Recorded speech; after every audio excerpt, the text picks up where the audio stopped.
All right, so I got my cup. I turn it horizontally, and if a rain droplet drops into the cup, its slope, the raindrop will drip out, right? Everybody got that? If it's windy, the wind will blow into the cup and fill up the cup with wind.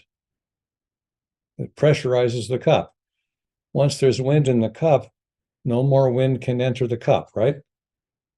So you're not going to have wind-driven rain carry wind-driven rain into the cup because the cup is already filled with wind.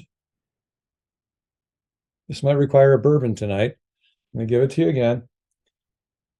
If the wind enters the cup, it fills up the cup with wind. No more wind can enter because the wind has already filled the freaking cup up. Right? Right. I put a baffle over the cup now.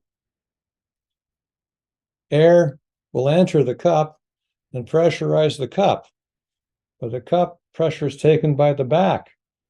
There's no pressure taken by the baffle. There's no pressure by the baffle because the baffle's got a hole in it. So if there's rainwater on the surface of the baffle, it's not going to get wicked in because there's no pressure to drive the water into the cup, right? Saying, holy shit, why is this important? Because this is the entire basis of two-stage joints in windows. So the whole secret with the window here is that that seal between the two panes of glass or the three panes of glass can never get wet. If you want it to last 30 years, it's got to be freaking dry. So let's put the damn window in a gutter. Well, that's really stupid, right? The window extrusion is a freaking gutter. So what do? I want to lift the window off of the bottom of the gutter on setting blocks. And I have an inner seal and an outer seal. Which seal is going to last longer?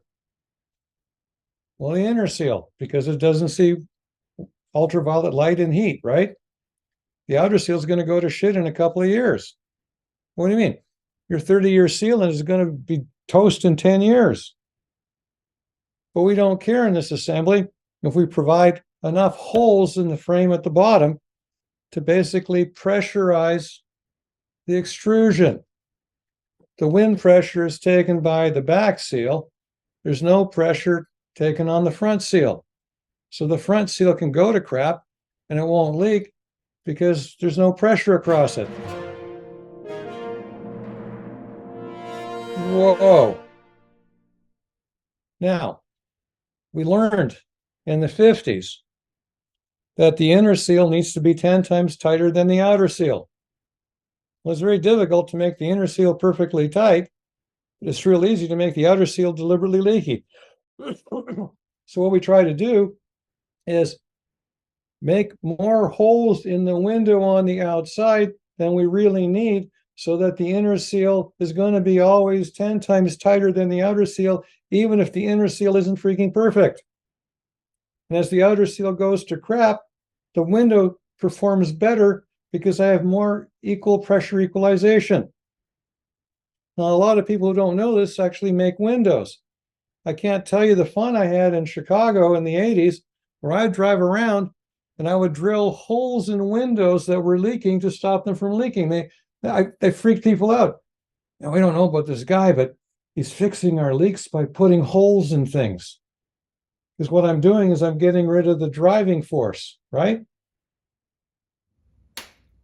Did I invent this? Hell no! This goes back to the 40s and 50s.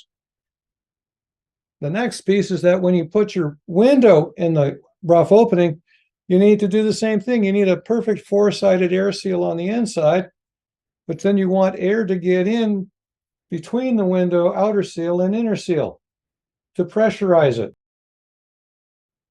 So we have a perfect seal on the inside that's airtight. We seal the head of the window and the jambs, but we want air to get in at the bottom to pressurize the space to get pressure equalization and drainage. Woo! So you want the outer seal to be leaky and the inner seal not to be leaky. Yeah.